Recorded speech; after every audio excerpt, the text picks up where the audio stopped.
two of us, there's some conversation we had while we're dating. You know, we asked, do you like to do laundry?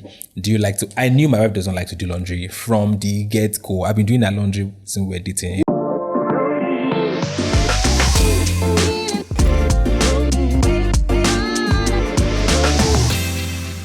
Hi everyone, I'm T. And this is Honey. Welcome back to our YouTube channel.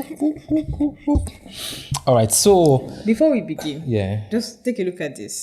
So this person says, guys, be honest, can you do this to help your wife? As in, go help wife, child that you put inside your wife. So this person replied and said, you're not helping your wife, you are carrying your child. And that's son. Period.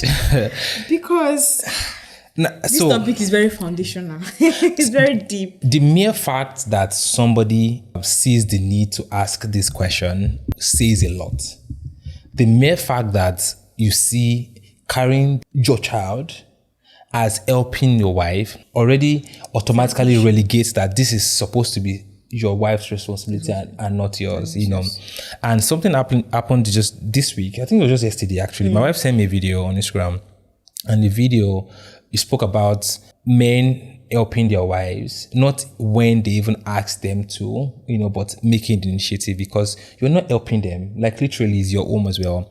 So in this video, we want to talk about gender roles in marriage, you know, because we believe it's that idea of gender roles that birth questions like this, you know. And I think the best way to start is to talk about the historical context. The foundation of it. The foundation of it. So in the olden days, the men were the ones that used to go out to the farm to make ends meet and all of that. And women would be the ones to stay at home, clean the house, cook, cater for the children.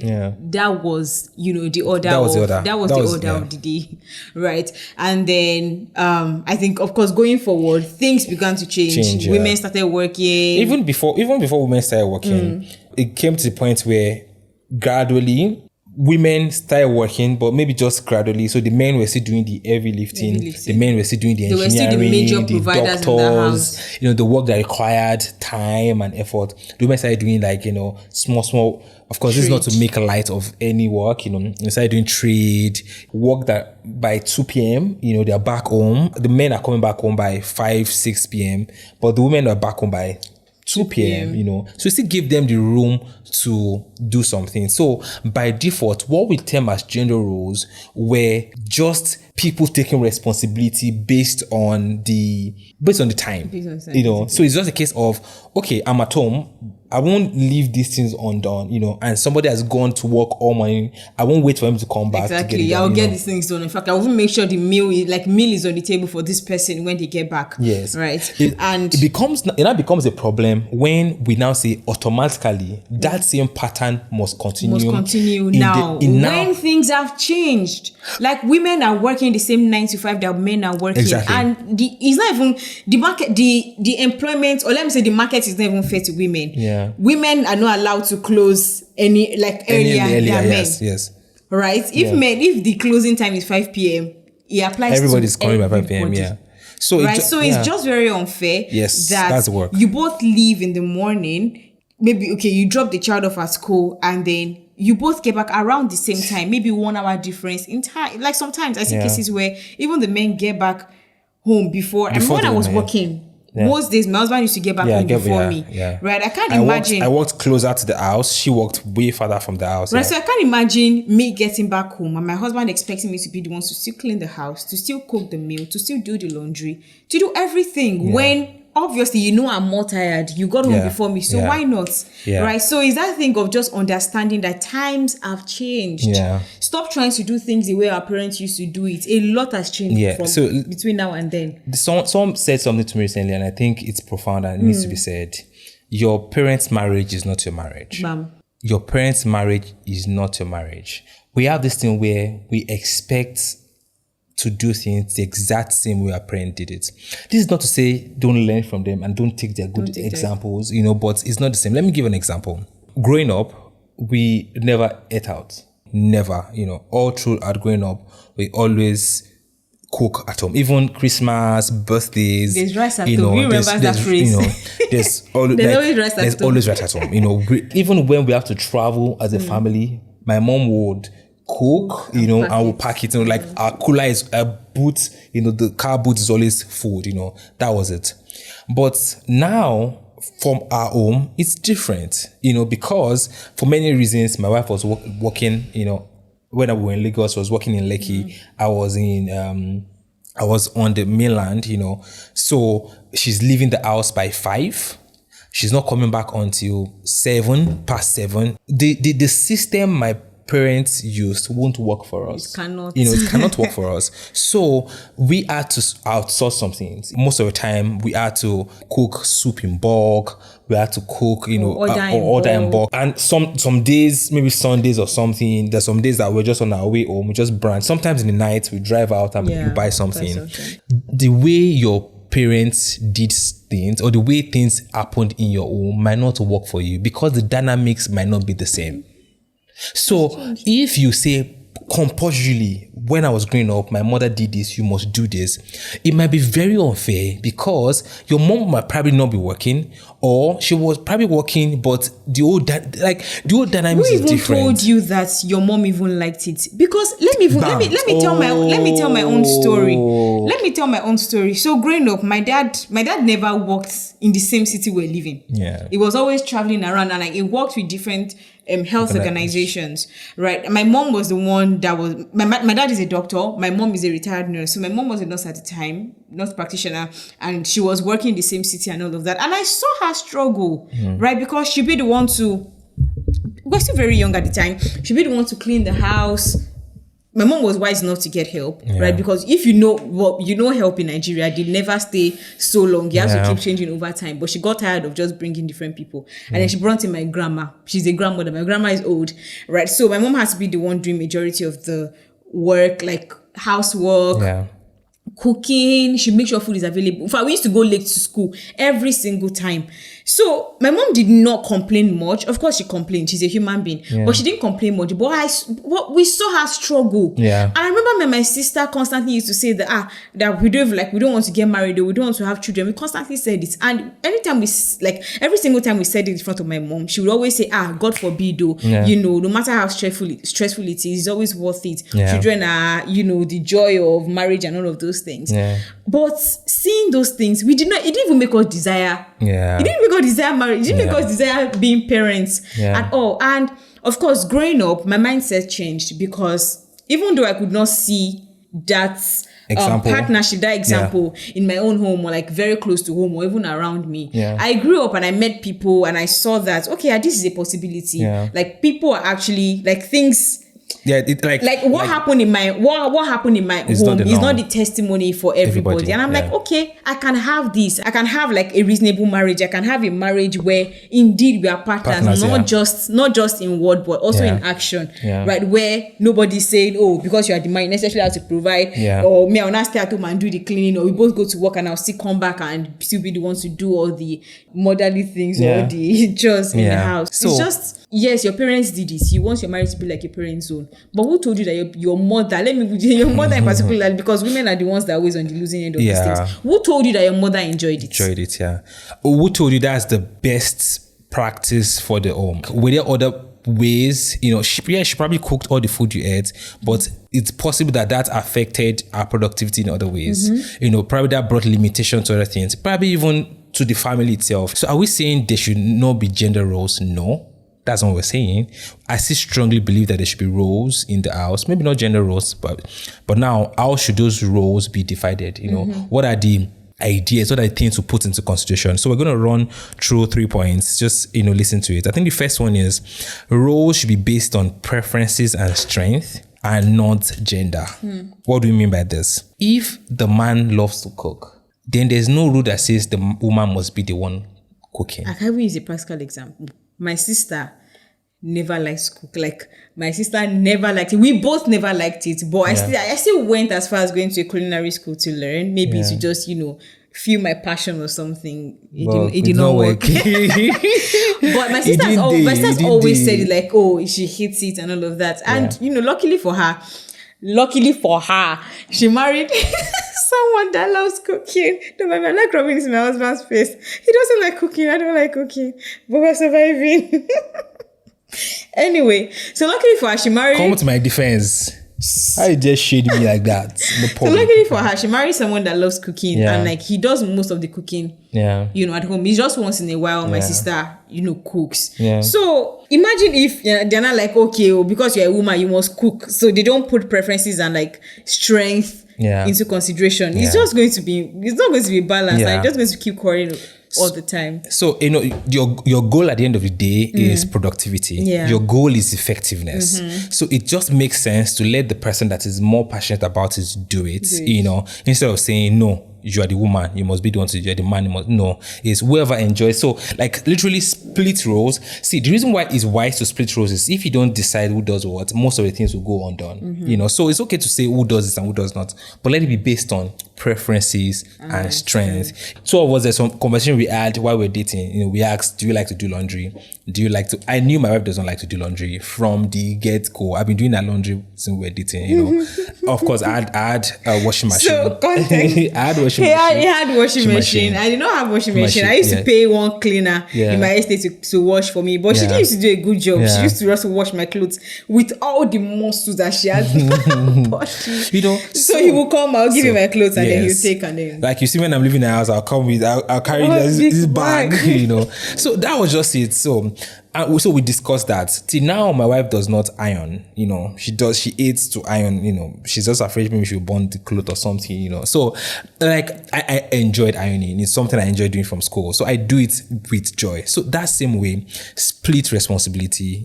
Based on strength. And then over time, these roles can change. Yes. Like, these roles are not cast in stone. That's another thing very important. You don't now say because, we've already agreed that you are doing this thing, you are the one cooking, I'm the one washing clothes. So... See, I love giving practical examples when we're talking about these things. Before I got pregnant, I think I was the one doing all the cooking. Yeah. I don't remember you cooking like that. We were actually both cooking, but you're just doing more. I was just doing more. Yeah. Like, I think I was doing 80%. No. Yes, babe. Nah. I was alright now. You didn't even know how to cook stew. You never cook stew. Stew is different. My baby used to cook hard rice. We used to order. And then fried egg. I don't like. That's not true. Before I say hard rice, you think, that's not.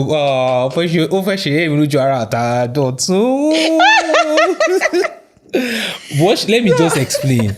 I like my rice 1-1. Like, I like not undone. I like it 1-1. Like, undone. Anyway, please, let's not stretch this topic more than... Anyway. So, my point here is I used to do majority of the cooking, 80-20. Yeah. And, of course, I got pregnant and then tablestone. My husband was one cooking all the time. Like, we mostly bought food, but, like, you get the point. So, like, these roles are not cast in stone. Because I've seen cases where... I think it was just 2 days ago, my sister was telling me a story that I think a video she watched or something she read about the fact that they were like the husband and wife, they both work 9 to 5, but the woman gets back from work, I think an hour before the man gets back, and she's the one that has to pick up the children from school, bathe them after when they get home, put them to bed, make sure they eat. She'll be the one to clean the house. I know if having a child is enough stress. Having children, hey God. I know what I'm saying because my baby I feel like I have a toddler in the house now. Bella she doesn't behave like a 10-month-old. I feel like I have a whole 2-year-old in the house. She's running around. She runs around the house. Anyway, that's by the way. And then she says that she'll be the one to cook and make sure food must be on the table before the man gets back home. All this within less than 2 hours. And she said one day she collapsed or something. And they had to rush her to the hospital because of the stress. My start to another story, 2 stories, because we're talking about this topic. She said that the woman was in the kitchen. She was the one taking care of children as well. The man was just in the room doing nothing.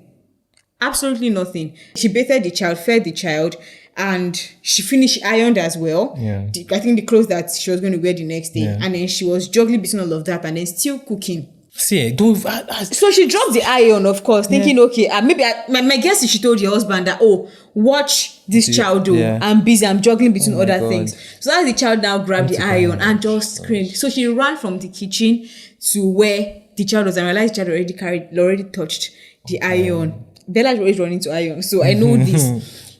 touch the iron, and then the next thing the husband did was to slap her. Oh my God. I kid you not. Like, literally, you were the one there.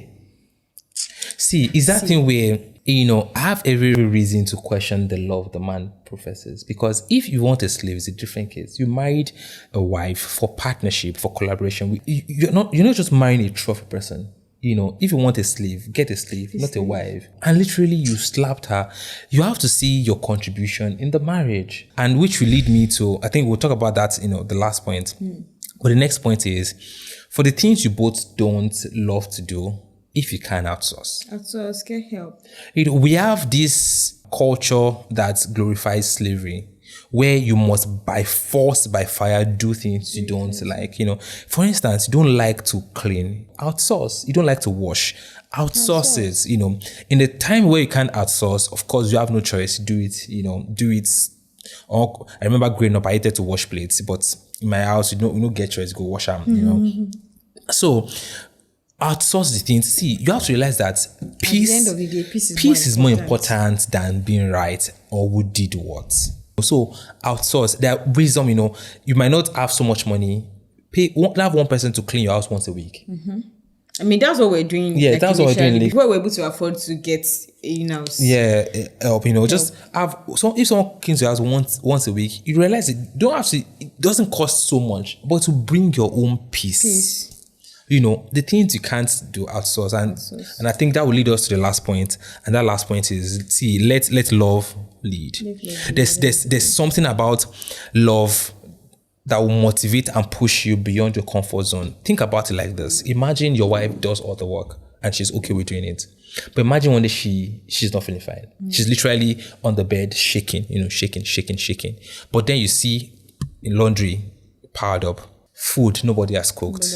Like, would you still, like, the mere love you have for the person maybe in that state of her, shaking and using drug, she's still trying to do everything. Like, the love you have for her should make you say, babe, don't worry. I know I'll sort this out. And you have to realize that love is in the action. How you perceive love is in the action. I think in church we're talking about love, and we talk about the Good Samaritan. We call that guy Good Samaritan. He had compassion on the guy, but he didn't stop at compassion. The compassion, spurred him to an action, So let's love. Yes. Action is always louder than the absolutely. word itself. It's always louder. See, I think I realized that in marriage, one of the biggest love languages is actually act of service. Yeah. Most of the time, how do I say, what's your love language? Physical touch. You're single. See, it's just that single, fire, that sensual fire is just burning your body. It's a touch. In marriage, it's act of service. It's act of service. I think I made a video on my Instagram where I talked about how that love languages changes. Like, it changes over time. Yeah.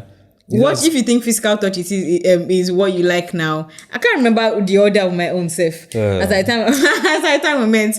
Once I got married and I started working, like I started traveling the distance to work. I was pregnant. Like, it changed. Even now, it has changed from when I was pregnant, like, to now that I have a whole child. Right? Like, it has changed. So it's just have that openness, don't let it be something cast in stone. Have that openness, the goal is love, the goal is support, the goal is partnership. Your parent marriage is not your marriage, so decide what works for you and constantly modify it. See, let's be honest, the truth is everybody wants to be served. Everybody wants to chill. Like, I'd rather press my phone than help. Let's be honest. I'd rather watch TV and do other things. I'll bite you. So, but the truth is, the love should push beyond what you think is, So ask yourself, what I've accepted to. So guys will say, guys was only to wash the car, to fix the gen, to clear the house. This you need to fix up. That toxic masculinity, drop it off. The goal is what needs to be done, and let that lead. So I think with that we've given a bit of context, helping your wife with children is not helping her. It's literally your child. doing the dishes is not helping her. It's your dish. It's your dish. as well, right? Cleaning the house is not helping. It's both your responsibility. So embrace it. Which is why it's important. See, before you get married, practice these things. See, like I know that. Let me just say it before I forget that. it. Sorry, let me forget it before. When you were living alone, you were doing these things. So why are you living into another person to do? When you were living, you were doing it. Yeah, I think I just when like your parents' house were doing it. I think I just like to say that most people are not even doing this in their parents' house. Yeah. I'm saying this because that's true. I know that's what true. I'm saying. Which is why. So is that thing of just ready and willing to unlearn and relearn, grow up. Like a lot of you know that this thing is not right. Like the order in your home is not right. Yeah. So just unlearn, relearn, grow up. Just train yourself. Train yourself. Love, like you might not love it. Like my wife said, she had to go to culinary school just to see whether, maybe I can.